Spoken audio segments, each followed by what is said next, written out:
This is Monsters and Hamsters. That's right. Timely dispatches from the southern Vermont, New Hampshire borderlands for all you Vermonsters and New Hamsters at home or at heart. Turn the volume up. Sorry. Ooh. And we're here in our soundproof studios with the truck going by. Your volume is right there. Say when. That's good. All right. And stay tuned in the second hour. We're going to have, by the magic of phone and a universe with a weird sense of humor and justice, Alicia Witt. But for this first hour, we have Allison Teague. Hi. How are you, Mark? I'm doing well, and I think most people probably know you best these days for the reporting that you're doing for the Commons. Mm-hmm. And there's so much more, but that's kind of the big thing right now. Yep. And you've been writing for them since the beginning? I got hired in 2009, which I think was about a year after Jeff took over as editor. Me and Olga started a month apart. They hired her. And actually, I'm not hired as per se. I'm a freelancer, which allows me to choose the articles that I want to write. Cool. Yeah, it's great. And Jeff is really supportive of almost everything that I come up with, including when it needs to take a little bit more time, like my most recent article. And we're going to get into that. Yeah. Jeff seems to be just about, along with you and Olga, one of the best things that happened to the Commons. I'm almost 65, and at this point, he's the best boss that I've ever had. I've had some pretty stinky bosses out there, but Jeff by far is... his integrity is so high, and his writing and editing skills we use the phrase Commons style often in the newsroom, and we're very proud of that. And at the head of that, to establish that, has been Jeff, and being able to get into subjects deeper than other publications or news organizations do. And we're located in the right area, because if we tried to do this in another part of the state, it might not work. We'd have to go fully digital on it. But people in Windham County, in the southeast part of the state, really like to read their news. They like to have the piece of paper in front of them. So while we are moving to the more user-friendly website, there's no plans to do away with the paper aspect of it. And that's Jeff, that's Jeff understanding his audience out there. Well, his journalistic integrity really comes through on the page, and everybody on staff. It's the most, as far as I'm concerned, the most trustworthy regular publication in the area. Yeah, and we're proud of that. What we want to do is we want to get beyond. We want to go deep. We want to ask the questions nobody else is asking, because we take the time to do it. And I mean that in terms of going out the legwork, as well as seeking out as many voices as we can to tell a good story and to investigate both sides of it. It means, of course, that we're not getting paid for our work, literally. Yeah, you know what I mean? That's true for a lot of people working today in a lot of different areas, but with news, with journalism, because it's not a 9 to 5, you often end up, once you've turned in your invoice, it's like, between $4 and $10 an hour, depending on what day it is. Well, it's nice to have a yacht. Yeah, my friend's yacht. And the Commons is down in Brattleboro. The coverage up more north in the county here is kind of hit and miss. It comes and goes a little bit. But, as a business, that makes sense, because Brattleboro is where the base is, the advertiser base, the reader base. And to a certain extent, the Commons has to follow the money a little bit. But when the coverage for things that are really going on that really matter happens up here, it's invaluable. Yeah, and I'm tasked with having Rockingham as my beat. And that's what I was hired to do back in 2009. And since I'm a freelancer, I'm limited actually in what I can do. If I don't want to get paid at all, or if I want to get paid $2 an hour, then I can cover everything. Yeah. But I have to pick and choose what I cover. And I'm also coming out of a year of dealing with health problems where I haven't been able to do what I wanted to do up I didn't here. know about that. How are you feeling? Are you... Oh, I'm good. It was a shoulder surgery that merged into a frozen shoulder and, massive pain. And the surgery was in February, and the last month has been, I feel like I've got my chops back. So so then I dived into the Liberty Mill story. Yeah. Well, that's, Bellows Falls is not, like the T-shirt says, not nearly as bad as you think. Right. But there are little tiffs and sometimes big tiffs that come up, and they need to be dissected and they need to be covered. It's not really a private prison, but it sort of is. And I don't like the idea of, inmates walking the streets, and they're not going to, but sort of they might. And there's a lot of pro and con. Yeah. As a journalist, I run up against this all the time. We're in a digital age where people like to have everything explained in 6 seconds or less. Yeah.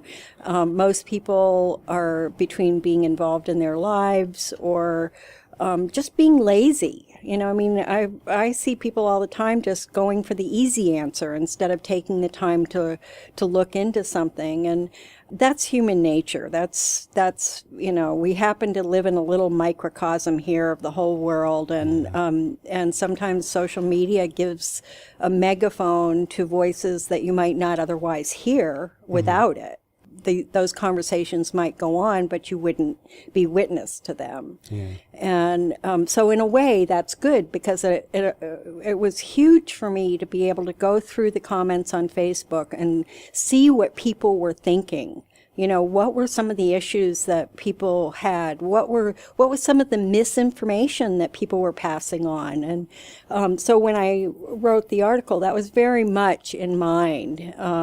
And when I write up here, I often take subjects that I see people have misinformation about. Mm-hmm. And it's not to make people wrong. It's my job is to inform people so that they can make informed choices and decisions. Yeah. I take that very seriously, and I try not to have an opinion myself, personally to have an opinion, but sometimes that also helps because it pushes me in the other direction. Well, okay, so this is how you feel, Allison. Let's look at the other side. And I've had it happen more than once where my opinion has changed with my research, and that's what's possible when you do the research, is that you realize that you were misinformed about something, and actually something isn't quite as bad as, the knee-jerk reaction would have it. Or as good. Yeah, yeah. And so, prison, that has a huge emotional burden that comes along with it, and a lousy track record. And a lousy track record. And it doesn't matter that we're trying to fix that Vermont is way out front in trying to address that issue. The Shumlin has said that he wants to stop using private prisons and stop, paying, I think it's American Corrections Corporation, money to house prisoners out of state, and he wants to get them closer to home. And so really, Sheriff Clark is responding to that call. And whether or not the Liberty Mill Center is the appropriate place for that, I'm thinking he's getting the idea that maybe it's not. I think so. Maybe for people who aren't on Facebook, and boy, you're a smart person right off the bat for that if you're not on Facebook. I wish I could disconnect. And haven't picked up the new issue of the Commons yet. Let's recap what this whole Liberty Mill business is about. Okay. When I say let's, I mean go ahead and do it. So I heard about this in August with a press release that had Sheriff Clark and Jeanette White's name on it, announcing their intentions to, it was actually the proposal, I believe, that they gave to the BFADC. And I kind of kept my eye on it, and then Keith Clark had the meeting last week, and I didn't attend it in person. I watched while they were streaming it online, which is really great. I really appreciate Fact TV. And it really helped to be able to watch it from that kind of removed position, because I could hear the comments that people were making and kind of be more objective and kind of out of the emotional flow of it. And as I was listening, I was watching as people were veering off into the major fear zone, and it was just almost immediately an emotional issue. It was amazing to me. It was as if this great scream just suddenly erupted, and people were waving their hands in the air and saying, "No, no, not in my backyard. What are you thinking?" And I'm okay with that as long as the mind is open enough to say, oh, I didn't realize this bit, or some other piece of information that totally reinforces my position. Right, yeah. And there's not enough of that. Right. Well, so it morphed beyond that into this conversation on Facebook page in 2 different places that I've seen. There may be more, but immediately there was misinformation that was being entered into these conversations that people were responding to as if it was real. Yeah. That's going down the rabbit hole. I've been there and done that. There have been so many times that I've taken what somebody said to me as real, and then 5 days later, I finally get to the bottom and realize that wasn't true at all. So I looked into everything that people were talking about, and when I was writing the article, I tried to ask the officials, all over the state, who might have good perspective on this program. It's so new that people, other than the ones that have expressed support in letters, they can't say really a lot about it, like the new commissioner of the Department of Corrections, Lisa Menard, is just getting her feet on the ground, and Andrew Polita had endorsed it, her predecessor. But she told me, well, yeah, it addresses this gap of people that finish their sentences and, they try to fit back in, but there's really the issues that got them in there in the first place are very likely unaddressed. So the rate of recidivism is going to stay high as it is. And so she said, it's not the only program in the state. We've been working on this for a while now to implement changes in how people are incarcerated and then what happens on their transition back out. And so she wouldn't come down as supportive because she hasn't talked to him directly, and they have a meeting supposedly soon.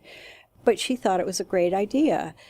As you get closer to home, Chief Ron Lake said that he hadn't actually talked to Chief Clark at the time that I spoke to him. He may have since then.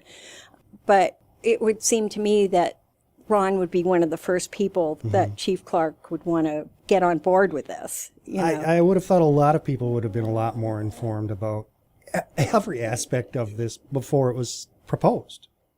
Well, what does a project start with? It starts with a proposal. So that's really what we're looking at here. So many of my questions couldn't be answered because all that is a proposal. The building hasn't been bought yet. None of the actual anything is in place. Nothing's gone further than that. The funding hasn't been gotten. It's being worked on, but nothing's in place. So a lot of these things, until you get the bricks and mortar together, you can't answer these questions.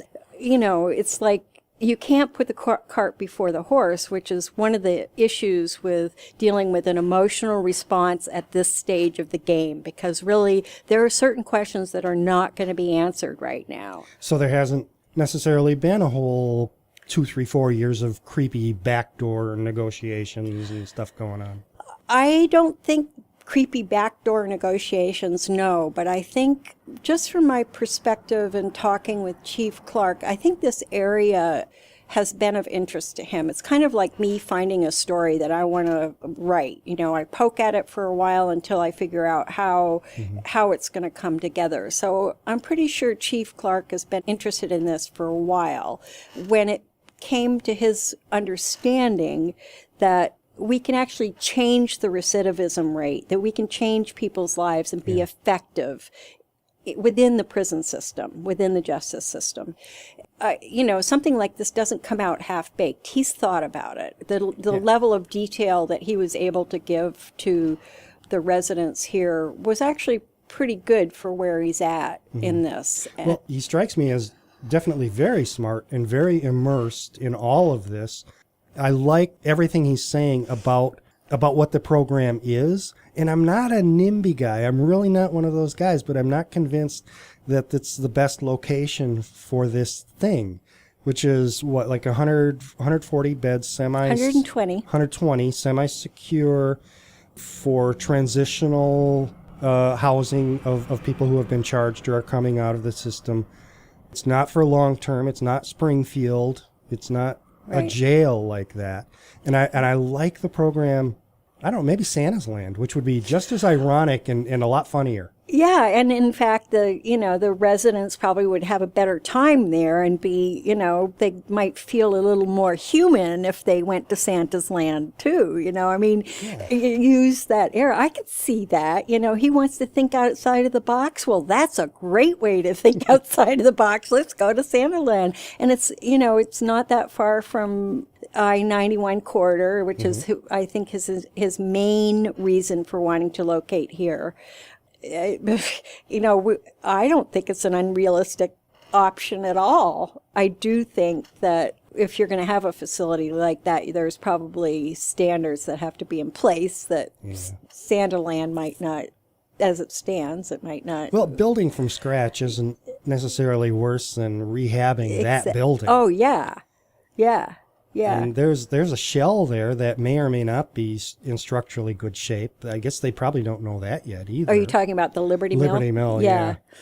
I spoke to one person in town who's been through a few renovation projects, and he said he didn't think that the building was structurally sound, that the concrete has been exposed too long, and that... And I went in that building. Creepy. Have you been inside it? I have not. Oh my God. It was, I got the creeps when I went in there. It's just, it's clear people have been in there. No windows exist. There's no glass. It's all either outside or on the floor. All the surface wiring and piping and stuff like that has been torn out. And it was wet inside. You walk into the second floor, which is like the ground floor if you go up a little further, and it was wet in there, so something is getting through. I really question whether they'll be able to use that building. Just from what I looked at, I've seen miracles happen, but who knows? $23 million later, I guess we might know. Yeah.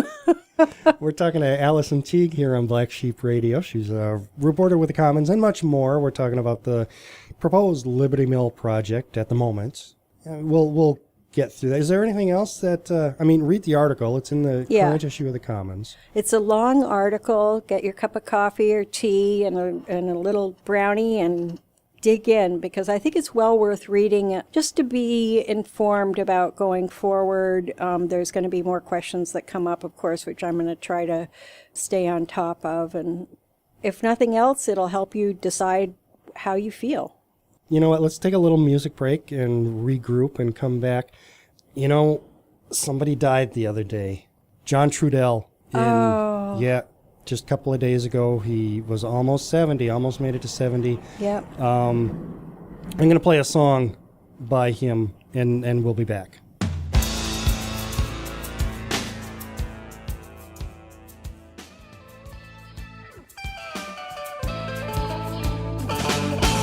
That was John Trudell on vocals. We're back with Allison Teague from the Commons. We were talking about Liberty Mill. Let's talk about something else. Are you from here originally? I grew up in Norwich, just north of here, and was born in Nyack, New York, and came up when I was about 1954, so I was about 3 years old. Mm-hmm. I was a skier for the first half of my life and went to all the ski races all over, and I went to ski races in southern Vermont Okemo, Killington, Bromley. I lived at Bromley for a while because I coached there. But southern Vermont has been really this area of no man's land for me. And I was so glad to discover it when I came back from Alaska, because it's a lot like Vermont used to be when I was growing up in Norwich. So it's more rural, it's kind of farm-based. The whole northwest part of the state is just this other thing that I don't recognize anymore as being Vermont. But so I was really glad to be down here, and I enjoy this area just because it's still kind of finding its way, and there's a lot of people that are, think and act outside of the box, and it's much more progressive too down here. So Windham and Windsor counties are kind of like Vermont, the Vermont that people think of when they think of Vermont, as opposed to the Northeast Kingdom, which has more acclaim but is not what Vermont used to be. Well, when I say what Vermont used to be, I am thinking about the farming culture. Okay. And then there's also this kind of neighborliness at the same time as, you're very independent and, don't tell me how to live my life, that kind of a thing. Yes. Passionate local politics. Yeah, but in a neighborly way too. You see this when dealing with neighbors who have been Vermonters for a long time, and they won't be nosy. They'll let you be right up until the point where you ask for help, and then they'll be right there and do it. But it's not done in a shunning kind of way. It's done with respect. It's not an us and them. It's just, you couldn't see that. But. Wait, skiing. You were a competitive skier? Yeah, I was. I wanted to make it to the Olympics just at the time that I was supposed to be chosen for the U.S. ski team. I suffered a injury that put me out for 2 years. I skied on a broken leg for a year because it was undiagnosed. It was a hairline fracture. And then I tried to take a year off, and in the meantime, everything came up behind me. Like my sister, who's 3 years younger, and she got chosen for the U.S. ski team the same year that I came back, and then beat me in a race. And I'm going, you know what? I'm just going to go coach, which I did for another 15 years, and that I loved it. Just the whole sports thing and being out on top of mountains and snow, and I'm an innovator in almost whatever I do, and I had developed a style of coaching that people are now using the word learning to fly. Well, that's what I did back in the 70s, and that's what I was trying to show people, is that you can fly. I mean, your skis may be that far off the ground, but you can fly. I can show you how to fly. Cool. Yeah, I know that sounds way out there, but... You're way out there in some ways. That's all right. And you said came back from Alaska. Why did you go to Alaska? When did you go to Alaska? Oh, that's kind of a long story, but in 1978, my dad died, and I guess took that opportunity to go to the West Coast, which I had stayed in the East Coast. My dad had suffered polio and then a stroke. He had polio before I was born, and then had a stroke about 10 years before he died, and then had several strokes after that. He was a painter, abstract expressionist painter, and I was his right arm. Oldest child, learned to chop wood, learned to hold and hand the wrench to him because he had one arm, having lost one to polio, and just really helped him out. And we had a very close relationship. So when he died, I felt okay about leaving, and so I went to the West Coast. I'd always wanted to go. I'd been out there every summer for training camps at Mammoth Mountain. I'd gone out in the summer of love with a flower in my hair to San Francisco on my way to a training camp. And, if you've been out on the West Coast, then there's a whole different kind of, especially back in those days, very different kind of culture than the very puritanical-based East Coast culture, which is, once you get to the West Coast, that's very clear. It's not so clear when you're here, but and I love that. I love the kind of openness. I love the geography out there. I landed in L.A. and hated L.A. There's a whole saga there that we won't go into, but I escaped L.A. Congratulations. Part of the reason that I hated it was because it was just, it was either raining or dry. One of the two. It never was cold, and it didn't have any winter, it didn't have any fall or any of those things. So I moved up the coast to Oregon and got a job on Mount Hood. Still skiing. At Mount Hood Meadows, ran their racing department there. And then that next summer, ironically, I tore my ACL doing the perfect carved turn on Timberline. And I couldn't ski anymore, and it wasn't good enough for them to, or bad enough for them to repair. So I really couldn't ski, and so right about that time, I started going up in the summers. I think it was the next summer when I went to Alaska for the first time to work. Went up in April and came back in like October, November. Slimed fish, that's what you do up there.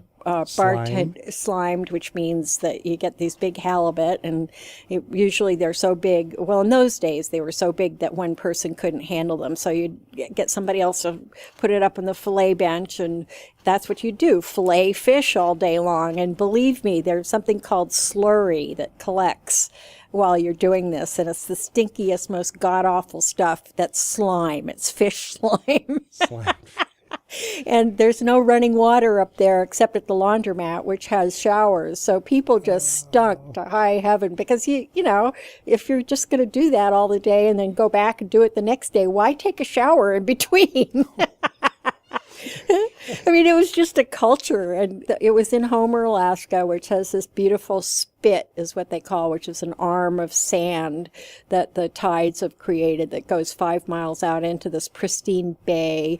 On one side where the spit comes from is Homer, and it's rolling green hills, just like Vermont.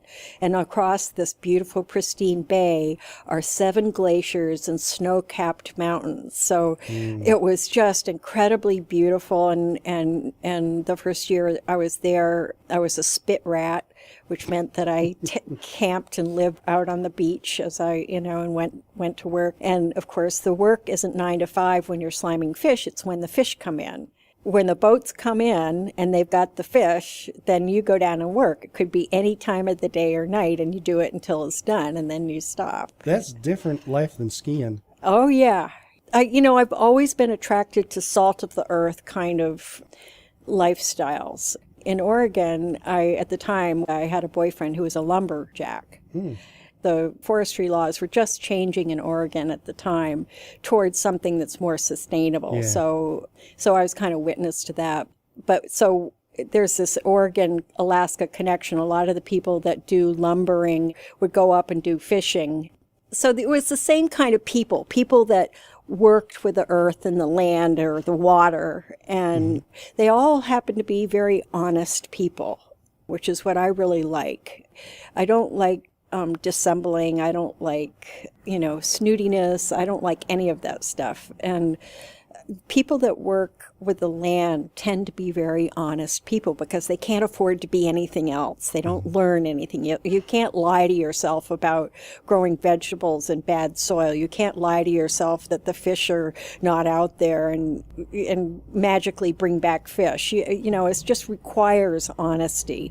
As well as with something like fishing, you're dealing with literally a life and death situation. And that was the thing that impressed me the most was life and death are a second apart up there. And while I was there, I had more people die from various different accidents, from plane crashes to boats going down to falling overboard, to car accidents, to moose car accidents. And I don't know if it was it just had to be that you were in this environment where a mistake cost you your life. That's what it was. And therefore, life was very precious. Life is very precious up there, and people understand that. And so they live passionately. There's no time for BS.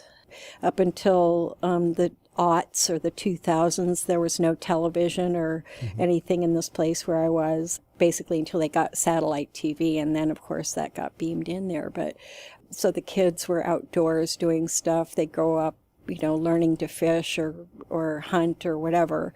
There's subsistence hunting and fishing up there. So people, because everything comes out from outside, if you're not hunting it or growing it yourself, subsistence is a huge part of the lifestyle, so that you have to, because it's like 2 to 3 times more expensive to eat up there if you're paying for it. If you go to a grocery store there, that's all brought up. It's barged up to Anchorage, and then it's trucked down to Homer.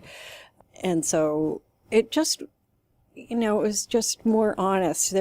Everybody that lived outside of the town limits had outhouses, no running water. So you go into town and get your 5-gallon water jugs filled up and go take a shower at the laundromat while you're doing your laundry. And there wasn't this whole thing about you stink, so you better go take a shower. It was like, you stink, did you do really well out there? Meaning, did you bring home the fish? It's a whole different way of looking at life, which I liked. We're talking with Allison Teague about Alaska at the moment. Why'd you come back? It sounds like it was great. Is it because we all get older?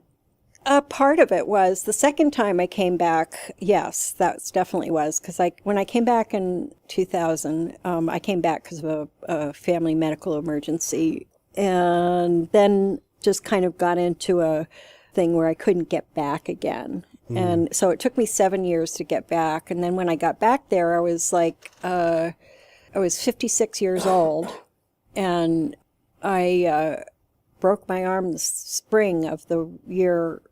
I went up in 2007, and in the spring of 2008, I broke my wrist. Oh, good grief. You were breaking things. Well, actually, that was only the second injury, because the leg happened in 67 or something like this, and this is only the second break that I've had. But it was really bad, and I was living way out of town in a cabin without water, and I'd been gone just long enough so all my old friends hadn't really reconnected with me, and it was just a horrible, horrible winter and then a horrible summer trying to recover from this thing. And I was doing it by myself, and I was just like, man, I'm too old for this. So I made it another winter, and then the job market also. That was right when the job market was dropping out, and it hit Alaska as well as everywhere else. So, you accept that you have to do a bunch of different things in Alaska, but all of those jobs people were holding on to. They weren't getting turned over. So normally when you go up, you might be able to pick up some of these jobs. Slime some fish. Yeah, slime some fish or whatever. And actually, I was too old for that at that point. It's very physical.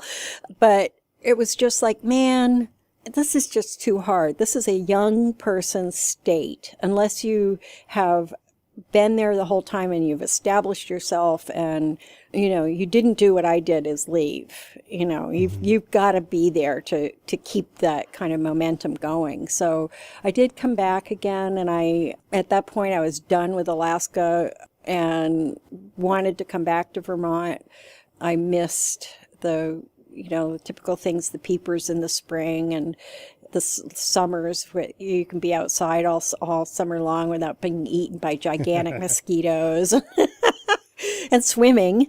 And so I did come back, and I ended up at the Commons because I had been doing medical transcription, and that wasn't panning out at all. It just wasn't making me enough money, and I was starving. So I just thought outside of the box, and I looked at Craigslist, and they were advertising at the Commons. I had worked at the newspaper up there. That was one of the jobs that I did. There were 2 newspapers while I was up there, and so I had a little bit of creds. It wasn't anything great. It was just that I'd done it. And Jeff hired me, and he said, enthusiasm, that goes a lot further than anything else. If you've got enthusiasm, we can teach you to be the rest of it. And so I'm still getting there, but I love that job. I'm really grateful for it. You've always been sort of a writer. I mean, not necessarily professionally. Yeah. I should explain that my mom was a poet, and I have always written. I kept journals. I think the first published piece that I did was I was in my teens sometime. I forget what it was. It was a piece about beaver ponds and taking out beaver ponds. It was an op-ed piece. And I did a few of those when I was in Alaska, because the year that I moved up was the year of the oil spill. So I did quite a few op-ed pieces up there and on that. But I've always written, yes. I'm going to slide in another song from John Trudell with his project Graffiti Man. And we're going to come back. I'm going to ask about Grandpa a little bit. Okay. And whatever else comes up. This is really great. I've lived a lot of stuff. Back in a sec.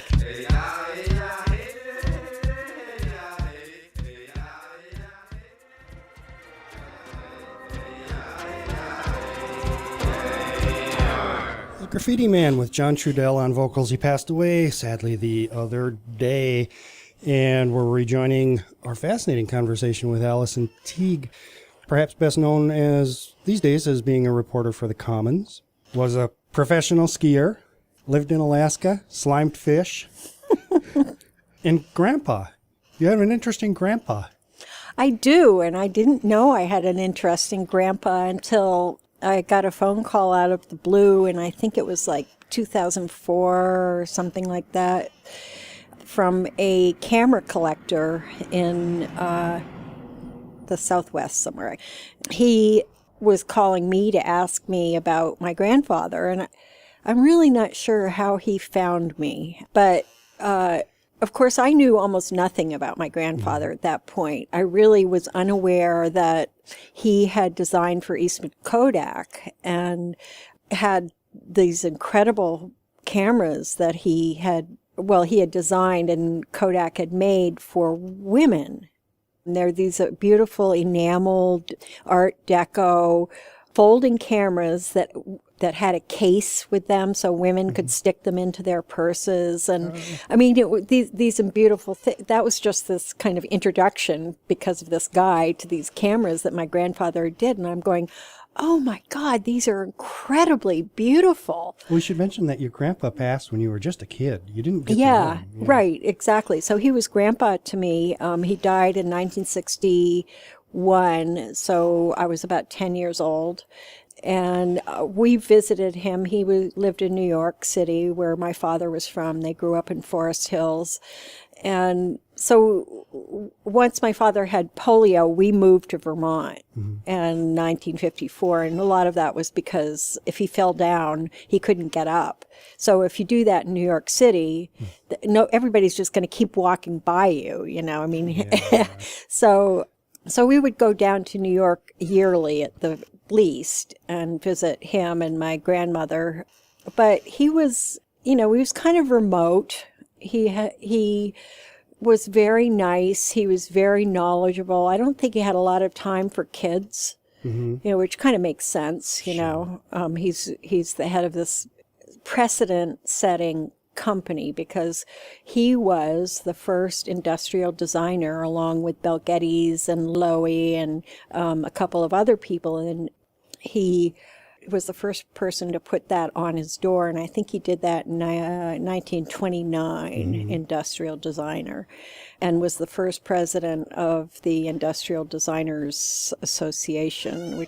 He was actually an artist to begin with. He came to New York from the Midwest, Indiana, and went to the Art Students League, where he met my grandmother and became an illustrator. Then started working for advertising on Madison Avenue, and Walter Dorwin Teague was his name. And his sense of aesthetics came from this early aspect of him being an artist, and you can see it in the drawings that he did. That's not what he's known for, though, which to me is his greatest achievement, is these incredible illustrations that I actually saw when I was growing up and informed me about my own aesthetics, but I didn't know that he did. Right. And I mean, it's just, to this day, I'll look at something like, I don't know if anybody's ever heard of the Bookhouse books, but it was a series of children's books put out in the early 1900s, and they're full of these amazing illustrations. so he was actually part of a bunch of other illustrators at the time they were very similar in their aesthetic. It was kind of Art Nouveau. There was a lot of like simply black and white silhouette illustrations, that kind of a thing. And just very fanciful and fun and magical. And then it wasn't enough for him. He was too smart. He got bored with doing that. And in 1926, after a trip to Europe, where he probably visited the Bauhaus and went to Paris, there was a Paris exhibition going on at the time for design and all kinds of different things. And so he came back. There's a documentary that was finished last year and released on him called Walter Dorwin Teague, Design and Beauty. Oh. And they go into that trip. And Jason Morris, the director and producer of that documentary, posited that it was that trip that made the difference for him and pushed him into this other arena. So it took him a few years, but one of his first contracts was with Eastman Kodak, and one of his signatures is that he also believed, there were two things three. He believed that beauty should be incorporated into anything that we design, and that it should be accessible to the masses, that it shouldn't be just accessible to the elite. And he also believed that understanding the manufacturing process to get these products to the market had to be considered. You couldn't just design something and kind of then throw it at the manufacturer. You had to understand the materials aspect. You had to understand the machines that were making these things. So all of this stuff was something that he self-taught himself. I miss all of that in our modern manufactured world. Absolutely. And I mean, never more so than after I finished this exhibit that I put together on him in 2012 at the Madsonian Museum of Industrial Design in Waitsfield. I think that's the name of it. It's the Madsonian. And Design This Day is a book that he wrote in 1939. It came out in 1940, right at the end of the New York World's Fair. Mm-hmm. And he talks about beauty and design and manufacturing and all of this stuff. It blows me away. It astounds me that the people that came from his genes have accomplished so much in the world of beauty. My uncle, who was part of the design firm, which is my father's brother, his son is an architect, a world-famous architect, Harry Teague, and his buildings are beautiful. My father's paintings are just these luminous, brilliant paintings that remind you of Helen Frankenthaler, Lewis Morris, Clifford Still, and just these people that did color field. But my father was abstract expressionist, so there's a lot of drippy stuff that goes on in his paintings. So I started to see that, and then I'm realizing, my own sense of beauty and aesthetics has come from that. And then I go, look at the world around me, and I just miss that. I see that we've slipped into this homogeneous mediocrity, and I can't stand it. It's robbing us of a sense of pleasure that beauty provides for us. And I don't exactly know why beauty does that, or what quality it is that makes something beautiful, or why we respond that way. I just know that without it, it's a very dull world. And that, I'm just looking around this room and looking at this old radio in the corner over there, and then this little radio on top of it. And there's no question that this old radio on the ground here below this other boom box, wins out in the beauty department. And so I think, somewhere along the way, we lost our way there. And my grandfather believed that beauty was integral to life.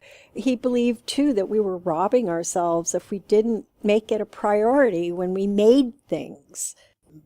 That was a lot of weight. That was a lot of great thought about the nature of life and the beauty that we should have in it. Yeah, and I think he only could have understood that coming from a background as an artist, because most designers are engineers first and then they design. And what he brought to it was completely unique in that he was an artist first. And so he brought that artistic perspective to design, and it's clear. I mean, you look at his work. He did the Spartan radios, the Bluebird and the Sled, and if you just look those up online, they're just stunning radios. It just unbelievably worked for Steuben and designed for them. And then if you just look up Walter Darwin Teague plus Eastman Kodak, you'll see some of his camera designs, and they're just stunning. Nothing like them has ever been done since. It's amazing. I'd love to see this stuff come back. I mean, everything from our homes to our detention centers to we are coming to the end of a really interesting hour. Boy, thank you so much. Well, Mark, thank you for allowing me to share all of this. It's I'm less important, in fact, than what I can help other people to understand in terms of a lot of this stuff, which is why I pursue it, because I do have a little bit of a mission to put aesthetics back into our lives, but I'm working on that. And then truth and honesty, All of those things are bound together, or should be. Yeah, absolutely. Thank you, Mark. Oh, thank you. And that was Allison Teague. For anybody who tuned in late and missed part of that, it'll be available at your convenience on our website, wool.fm, for the next week. Just go to the audio archive part of the website and you can find the hour and click it and hear it. It'll also be available. I'll put it up on YouTube. It'll be available on Mixcloud as an archive. Go to monstersandhamsters.com. Thursday or so to find links to those things. Stay tuned for the next hour. We're going to have Alicia Witt for who knows how, but it's going to be awesome. That'll be amazing. See you later, Mark. Thanks. I'm Alicia Witt, and you're listening to WOOL Black Sheep Radio. Keep listening.